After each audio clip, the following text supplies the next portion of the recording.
Guys, welcome back to our YouTube channel. नमस्कार, आदाब, सत श्री अकाल। कैसे हैं आप लोगों के हाल? I hope all are doing great and safe मेरी जान। सो आज हम क्या लेके आए हैं? एक और धमाकेदार वीडियो, रिएक्शन वीडियो। बट आज हम स्पेशल वीडियो लेके आए हैं क्योंकि आप सभी को पता है, हमें भी पता है कि क्या लॉन्च हुआ है आज लॉन्च हुआ है Aditya L1। Yes. Aditya L1 जैसे कि आप सबको पता है, एक इंडिया का हमारा फर्स्ट सोलर मिशन है जो कि लॉन्च होने जा रहा है और हो चुका है बेसिकली 2 सितंबर को। समय क्या है, क्या नहीं है और कैसे आदित्य L1 की वर्किंग है, क्या तरीके से इसे डिजाइन किया गया है, वो सारी जानकारी आपको इस वीडियो में हमारे रिएक्शंस के साथ मिलेगी।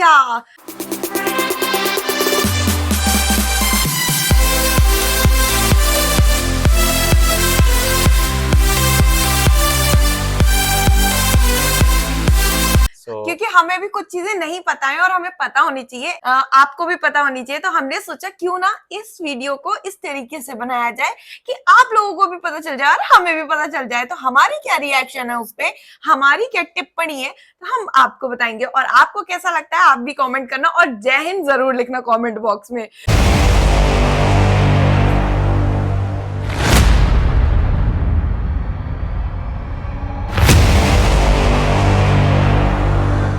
चंद्रयान 3 मिशन अभी पूरा नहीं हुआ है और इसरो ने कर दिया है एक और बड़ा धमाका। इसरो का सूर्ययान यानी आदित्य L1 हुआ लॉन्च के लिए तैयार।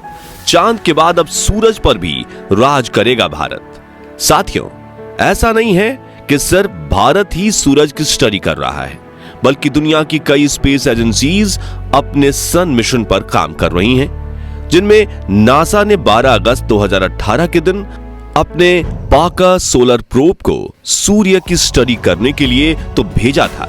उस अंतरिक्ष यान ने सूरज की 6 ऐसी भयानक आवाजें रिकॉर्ड की जो सुनकर दंग रह जाएंगे। जैसा कि आप सब लोग जानते ही हैं कि भारत का चंद्रयान 3 चांद के दक्षिणी ध्रुव में सुरक्षित रूप से लैंड कर चुका है और इसरो वैज्ञानिक विक्रम लैंडर व प्रज्ञान रोवर की मदद से चांद की अंधेरी दुनिया के रहस्यों को सुलझाने में लगे हुए हैं। अभी हम लोगों के दिमाग से चंद्रयान 3 की सफलता का खुमार भी नहीं उतरा कि इसरो ने अपने अगले मिशन लॉन्च करने की तैयारी कर ली है।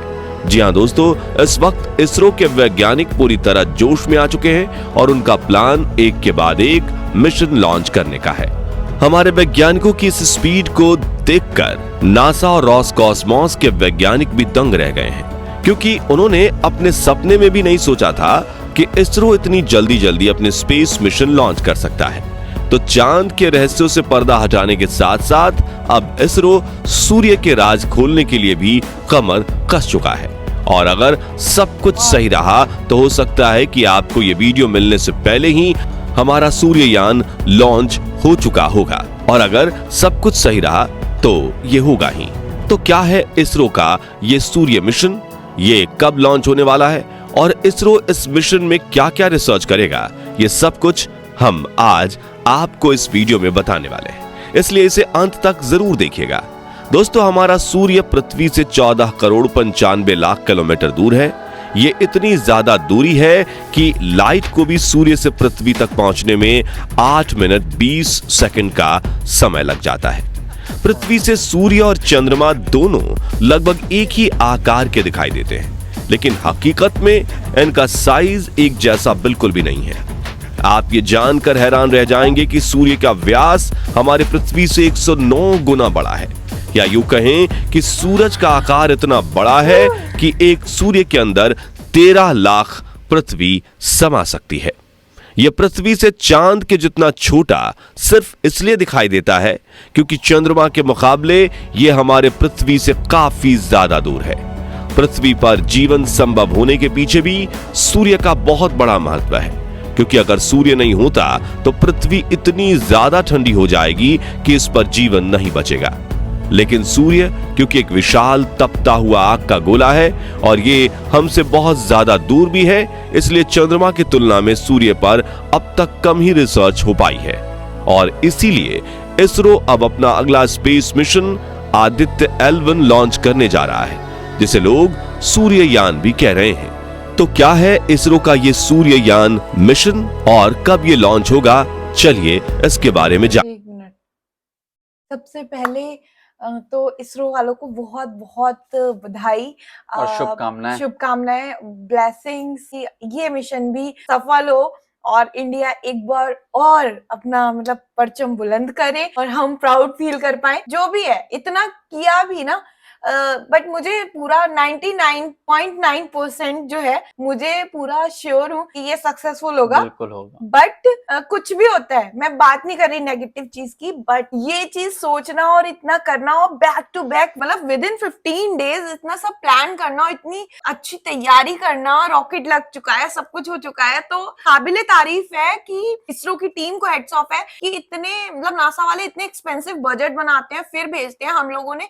मतलब साइकिल से चांद तक का जो मिशन शुरू करा है, कलाम साहब और जो वो थे, तो जो विक्रम साराभाई थे जो कि इसरो के फाउंडर थे, जिन्होंने एक मतलब चर्च को मतलब पहले तो आई थिंक केरल में एक जगह ऐसी है जहां पर कुछ ग्रेविटी फोर्स इक्वेटर लाइन से होती हुई जो जगह जाती है, वो जो जगह है वो एग्जैक्ट इक्वेटर लाइन पे स्थित है। इक्वेटर लाइन पे क्या होता है, जब हम रॉकेट लॉन्च करते हैं तो बहुत कम फोर्स की आवश्यकता होती है और रॉकेट कम फ्यूल खर्च करे, कम फ्यूल जलाए, वो अपनी जो गति है वो प्राप्त कर सकता है। तो इसलिए उन्होंने सोचा कि क्यों ना विक्रम साराभाई जी ने कि एक ऐसी जगह जो कि इक्वेटर लाइन से होती हुई जाती है, वहां पे एक चर्च था, तो और इतनी सोचो उस टाइम पे उन्होंने अपना चर्च दिया, फादर्स ने उनसे रिक्वेस्ट करी, चर्च वालों के पास गए, फादर से रिक्वेस्ट बहुत करी, उनकी लाइफ में बहुत मुसीबतें आई उन्होंने, लेकिन आज हम लोग जहाँ पे हैं, जिस पे इसरो खड़ा है, वो विक्रम साराभाई और उसके बाद कलाम साहब की वजह से है, एपीजे अब्दुल कलाम, उनका भी बहुत सारे बड़ा बड़े-बड़े नाम, मतलब बहुत बड़े नाम है। ये दो नाम जो हैं जो मुझे बहुत ज्यादा मतलब रिमेम्बर रहते हैं, विक्रम साराभाई और एपीजे अब्दुल कलाम, तो सभी को पता है उनके बारे में, उनकी जर्नी, उनकी हार्डवर्क के बारे में। ये एपीजे अब्दुल कलाम की बात है कि जो साइकिल से लेके आते थे इक्विपमेंट्स और वो, क्योंकि उस टाइम पे उनके पास इतना फ्यूल नहीं होता था, उन्होंने अपना फिर गैजेट से वो बनाया, नंदी नाम दिया जिसको उन्होंने। तो मतलब सोचिए कि कितनी मेहनत है इन साइंटिस्ट की, जिसकी वजह से हम चांद तक गए। और बहुत बुरा लगता है जब लोग कहते हैं कि ये सब ग्राफिक डिजाइनिंग है और ये सब चीजें हैं और सब पिक्चराइजेशन कर रहे हैं ये लोग और एडिटिंग है, तो बहुत बुरा लगता है, क्योंकि उन तमाम, आप एक वर्ड बोलते हो और आप उन तमाम लोगों पे जो एक डाउट और एक संदेह आप उनके ऊपर डाल देते हो, उनकी मेहनत को आप शून्य कर देते हैं। बट ऐसे लोगों से कोई फर्क नहीं पड़ता, ऐसे लोग बट आपसे रिक्वेस्ट है आप ऐसा ना करें, जो भी लोग मतलब कुछ लोगों ने बोला है ऐसा, क्या है ये मिशन और कैसे है, तो चलिए उस पे आते हैं। तो क्या है इसरो का ये सूर्ययान मिशन और कब ये लॉन्च होगा, चलिए इसके बारे में जानते हैं। असल में दोस्तों, इसरो ने जो प्लान बनाया है उसके मुताबिक आदित्य L1 मिशन को 2 सितंबर 2023 के दिन लॉन्च कर दिया जाएगा, यानी चंद्रयान 3 मिशन के पूरा होने से पहले ही इसरो अपने पहले सूर्य मिशन को लॉन्च कर देगा। जी हां, यह भारत का पहला ऐसा मिशन होगा जिसे सूर्य का अध्ययन करने के लिए लॉन्च किया जाएगा। अभी तक मिली जानकारी के अनुसार आदित्य L1 सैटेलाइट को बेंगलोर के UR राव सैटेलाइट सेंटर यानी URSC से शिफ्ट करके श्रीहरिकोटा के सतीश धवन स्पेस सेंटर लाया जा चुका है। इसे इसके लॉन्च पैड के साथ जोड़ भी दिया गया है। मिशन के बारे में यह जानकारी इसरो के अहमदाबाद के director of space applications Nilesh Desai ने एक इंटरव्यू के दौरान दी है।